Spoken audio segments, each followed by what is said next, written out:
The auction itself was a grotesque spectacle. Housed within the hollowed-out ribcage of a dead dreadnought, a silent testament to forgotten wars, now orbiting the desolate planet Virex 4.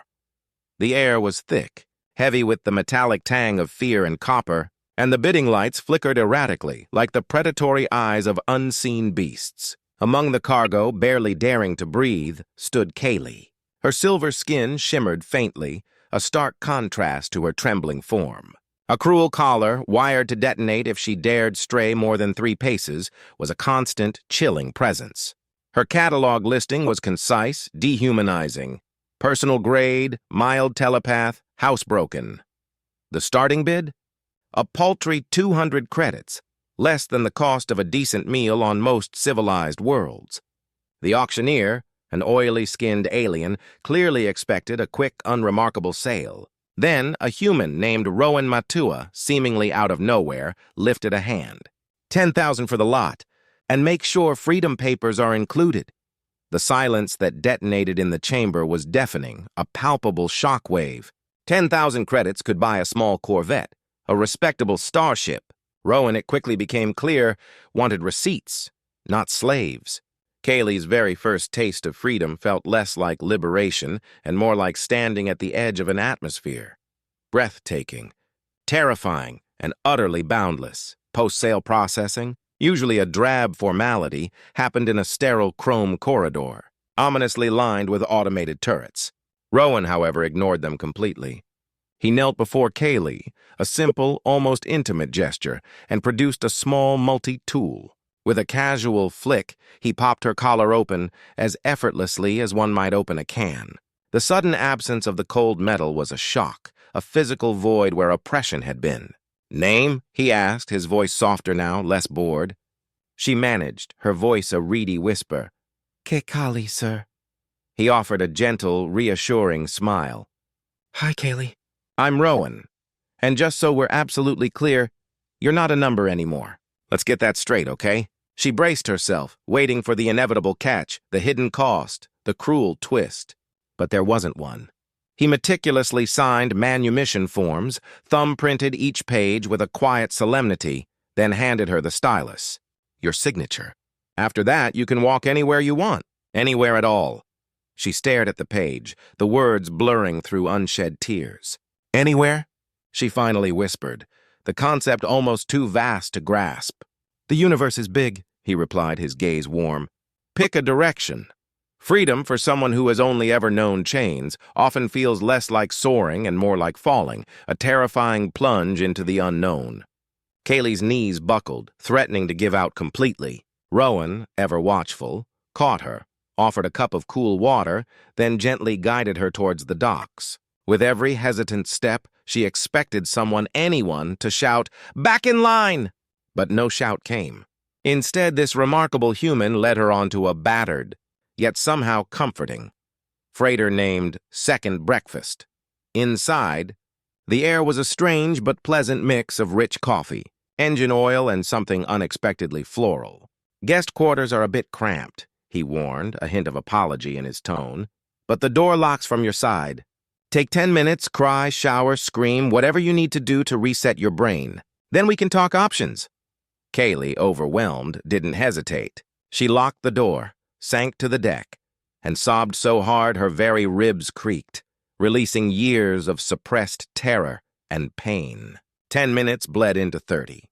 When she finally emerged, eyes red but soul lighter, Rowan was calmly cooking pancakes. "Hungry?"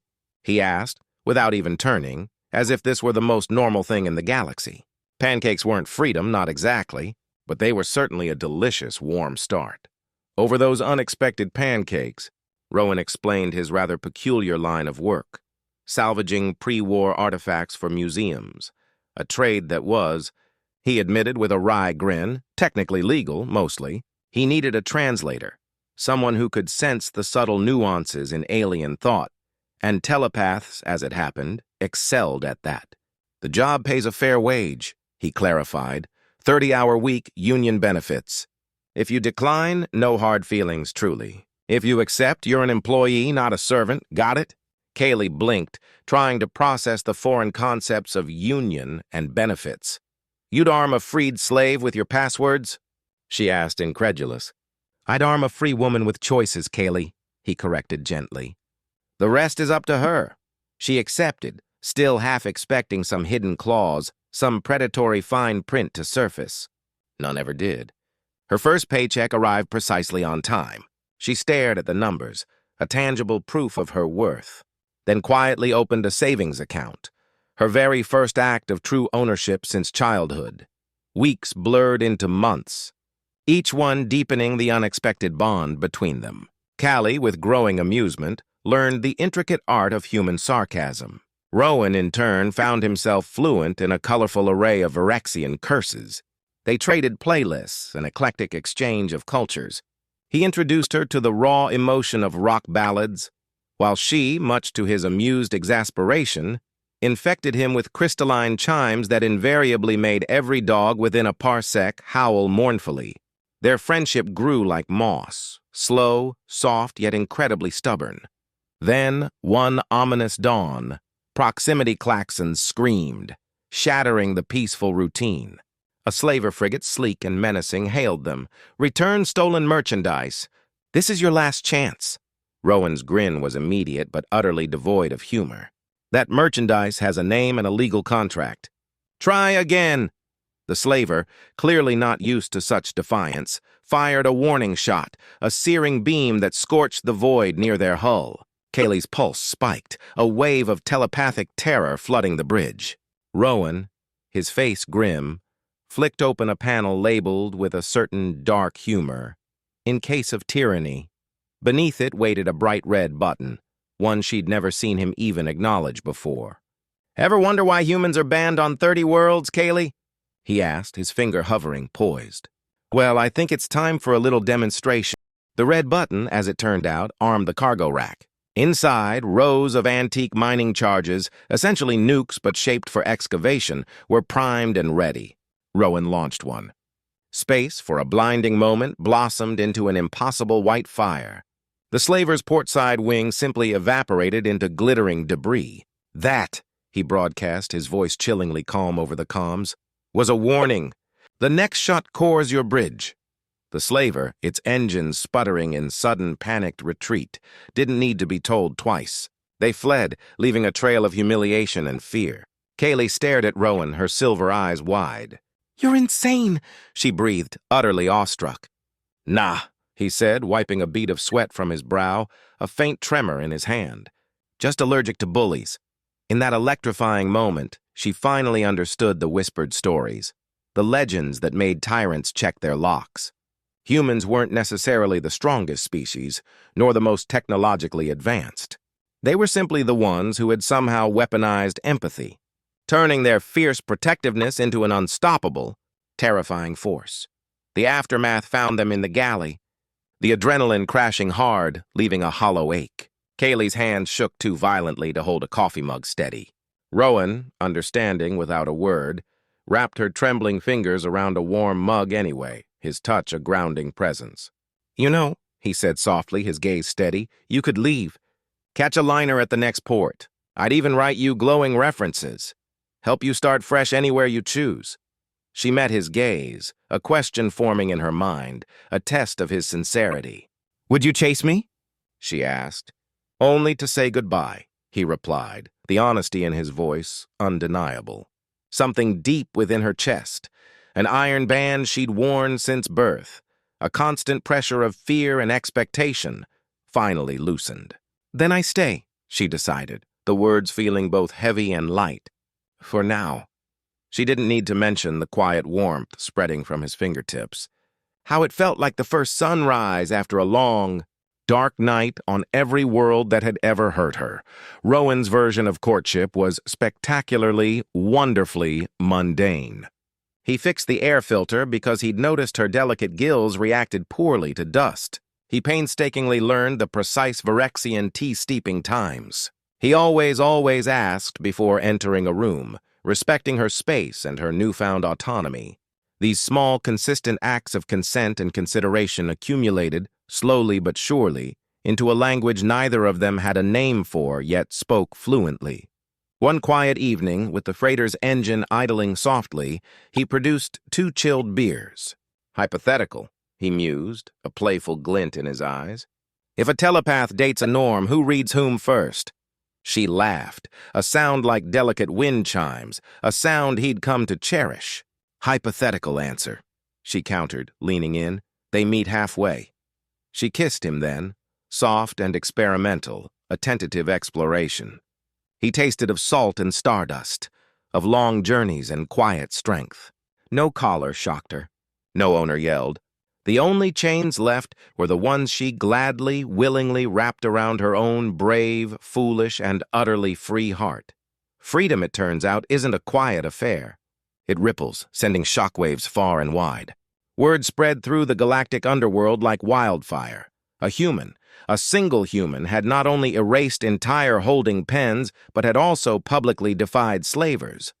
Other slaves in the darkest corners of the galaxy began whispering Kaylee's tag number like a desperate prayer, a symbol of hope. Naturally, authorities took notice. The Interstellar Compliance Guild, a bureaucratic behemoth, filed a formal motion to audit Rowan's charitable activities. The penalty for unauthorized liberation was severe, forfeiture of his beloved ship, plus the forced indenture of the liberator himself. They dispatched a squadron of inspectors to Virex 4, the very system where Kaylee had been auctioned. Rowan could have easily run. The second breakfast was fast, nimble. Instead, he set a direct course for the very station where Kaylee once stood on that auction block, a defiant glint in his eyes. "Time to close the loop," he declared, his voice firm. Kaylee gripped his arm, fear for him twisting in her gut. "They'll crucify you," she whispered, her voice laced with dread. "Maybe," he conceded, his jaw set. "But they'll remember the price." The docking bay was a hive of tension, filled to bursting with stern-faced officials, flashing cameras, and heavily armed guards. Inspector Holland, a pompous figure in a crisp uniform, strutted forward, radiating smug authority. "Surrender your vessel and yourself, Matua!" he barked, his voice echoing in the cavernous space. Rowan simply nodded, then began to clap slowly, deliberately. "Great speech, Inspector. Truly. But just one tiny correction. This isn't surrender." Behind him, with a low hydraulic hiss, the second breakfast's massive cargo doors yawned open. Out walked not weapons, but people. Every single freed slave he'd loaded over months, hundreds of them, emerged into the glaring light. Each held a legal manumission tablet aloft, and every single one of them was being broadcast live to the galactic net. Holland's face cycled through a dizzying array of colors, from purple to ashen white. "They're legal?" he stammered, utterly aghast. "Paperwork's all there," Rowan stated, his voice ringing with quiet triumph. Signed, sealed, notarized. "Try to enslave them again, Inspector, and you'll prove once and for all that humans aren't the only ones who can weaponize bureaucracy." The cameras loved it. Public outrage detonated across countless worlds within minutes. Slavery wasn't outlawed overnight, no, but Virex 4 lost every last shred of its tourism revenue, which, in the grand scheme of things, hurt the corrupt system far more than any moral condemnation ever could. That night, the station observation dome glittered with the silent majesty of starlight. Rowan, for the first time in Kaylee's experience, fidgeted nervously with a small, unassuming box in his hands. "Look," he began, his voice a little rough, "I'm no prince, no politician. I can't promise you galaxies or empires or even a perfectly clean air filter every single day." He paused, looking deeply into her eyes. "But I can promise you this. Every morning you wake up, you choose me or not. That's it. No strings, no collars, no fine print, no hidden clauses." He opened the box.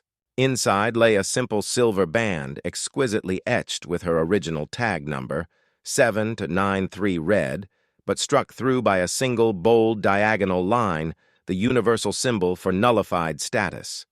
"Marry me, Kaylee," he asked, his voice soft but unwavering. "Not because I rescued you, but because in ways you might not even realize, you rescued me right back." Tears, hot and blurring, turned the distant constellations into shimmering rivers of light. She slid the ring on. It fit perfectly, snugly, warmly, like freedom always should, a promise of forever. Their wedding happened on the freighter's hull, a truly unique ceremony, while orbiting a nebula the color of a nascent dawn. The guest list was, shall we say, unconventional. It included a vibrant mix of former slaves, a few disgruntled ex-slavers now on probation, a testament to Rowan's strange influence, and one very confused station AI that kept politely asking if it should register them as co-captains. They, of course, said yes. The AI, ever efficient, promptly updated its logs. Kaylee kept her job as translator, now with stock options and a real sense of ownership. Rowan kept salvaging, but only artifacts, never people. And every year, on their anniversary, they returned to Virex 4, not to relive trauma, but to fund scholarships for runaways, a living, breathing testament to their belief. Because as they both knew deep in their hearts, the best revenge against a system that chains is a life that unchains others. If this story lit a fire in your imagination, then don't just sit there. Stoke it. Hit that like button so the algorithm learns that freedom rocks, subscribe for more incredible HFY tales, and please share this with that friend who still thinks one person can't change the galaxy. We'll see you in the next story. Until then, keep your hearts and your cargo bays open.